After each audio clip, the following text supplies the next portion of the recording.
You probably guessed this one was coming. It's hard not to compare two titles that come from franchises that share a lot of similarities on the gameplay front, and have brought us brilliant takes on a location that the gaming world seemingly just can't get enough of. We're talking, of course, about Ancient Japan, and Assassin's Creed Shadows and Ghost of Yotei, both of which have been absolute treats to experience. The comparisons were inevitable, considering how the two titles intersect in many ways. Now, we're not going to dive into the obvious narrative beats centered around a protagonist hellbent on bringing down the ones who took the lives of their loved ones. But Ghost of Yotei has many other things in common with Assassin's Creed's take on Ancient Japan. But does it manage to one-up its rival? Has Sucker Punch done enough to differentiate itself from Assassin's Creed Shadows this time around, considering how Jin Sakai felt like an assassin in all but name? It's time to find out. Location. The first main intersection between these two titles is their setting. Ancient Japan seems to be quite an attractive destination for modern video games in recent times. But as far as Assassin's Creed Shadows is concerned, it was a place that fans of the franchise had been desperate to visit. Assassin's Creed Shadows' choice to frame its story against the backdrop of the Sengoku period strife made perfect sense, allowing it to weave in the internal conflict between Templars and Assassins, while giving players a beautiful recreation of the era. Ghost of Yotei, on the other hand, takes place a while after that time period, taking its players to the island of Izo, where the law of the land has no sway over many of its denizens, giving Sucker Punch the perfect stage for a tale of revenge. Once again, this game was a long time coming, and the choice of setting is certainly a win for the studio, as it has allowed to let us as Atsu loose in the world, where her unique brand of justice provides the scope for a lot of introspective story beats and some incredible action. But which game did it better? That's the question that's better answered by examining how each title has managed to fit the overall experience within the framework of the time period it is set in, balancing it against players' expectations. Now, it would be easy to give the win to Assassin's Creed Shadows, considering how effectively it has managed to utilize the period's conflicts, architecture, and characters to craft an experience that was authentic and entertaining. But Ghost of Yotei has done well to bring a very nuanced take on what life in Ezo would have been with the common folk, under constant threat from those who seek power and control in a land that's forgotten by the rest of its nation. Both games have excellent takes on Ancient Japan that tell similar stories, but approach them from equally viable angles. We'd call it a draw between the two titles as far as the Japanese setting is concerned. Worlds of our own. The open world in Assassin's Creed Shadows was an absolute stunner. It was detailed, dynamic, and deliciously enticing thanks to its weather system, the excellent exploration mode, and the Anvil engine doing a fantastic job of making it feel alive. Exploring Japan was simply incredible, as was the way in which there was always something to do or discover at every turn. On the visual front, it was evident very early on into Shadows that the decision to delay the game's release was a good one. Ancient Japan was just gorgeous, with stunning vistas, dense jungles, winding roads, and quaint villages, dotting a landscape that had us stopping to admire the scenery on many occasions. As the first truly current-gen experience in the Assassin's Creed franchise, Shadows was an absolute beauty. However, the open world in Shadows was mostly repetitive, with a limited set of activities that soon became tedious, despite the manner in which they were presented to players. For instance, chasing down knowledge ranks by visiting various locations and architectures, and tracking down lost codex pages soon became a chore, but it was one that we couldn't ignore thanks to how the game's combat required that players constantly pursue a higher knowledge rank. With that being said, infiltrating fortresses to collect new gear was a blast, and actually engaging with the limited selection of activities available was undeniably fun. But Ghost of Yotei is a different ballgame altogether. Ghost of Yotei's visuals are as good as Shadows, but the open world is a different story.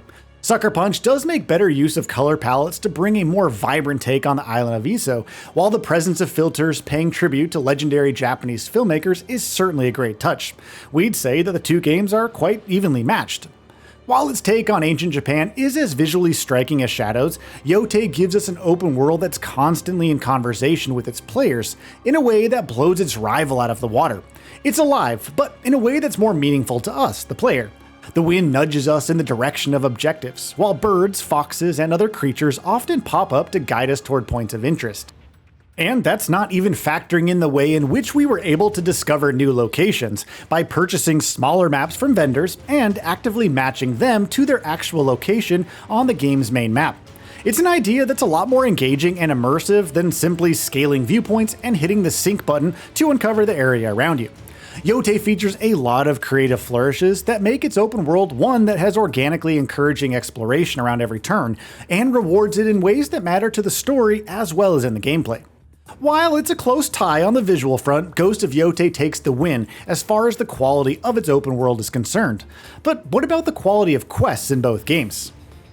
On with the missions. The quests you get to take on are the bread and butter of any open world title, and in this regard, it's quite a close competition between Shadows and Yote, but there's a clear winner here. While Naoe and Yasuke did have a lot on their plate in Shadows, the quality of those activities and the manner in which they integrated with the game's other aspects does need a closer look. There are two factors at play in this regard. The first one is the way in which Shadows exploration mode brought a refreshing layer of discovery to the gameplay loop.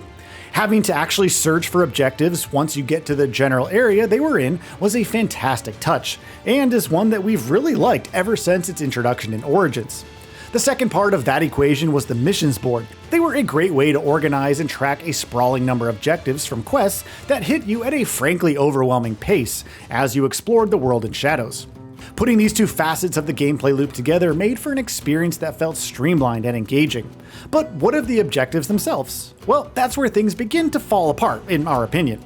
Most of the quests in Shadows involve tracking down targets presented to you via the corresponding mission board, and then assassinating them or maybe engaging them in combat. Additionally, they were gated behind your player level, forcing you to put an interesting quest on hold simply because you weren't at the right level to take it on. That was quite annoying, especially in a very interesting quest line that involved tracking down rumors of yokai, which had us quite invested in each target and their respective story.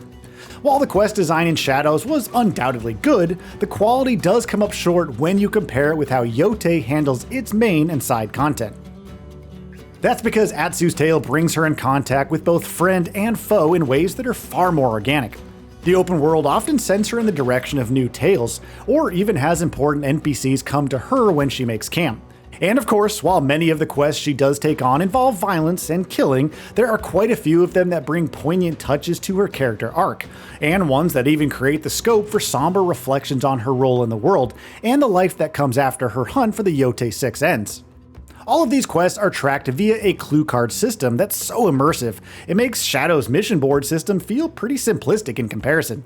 Managing objectives is just so fun in Ghost of Yote, and organically coming across new things to do in the game happens so often it was honestly hard to stay on track as we thundered across the island of Izo.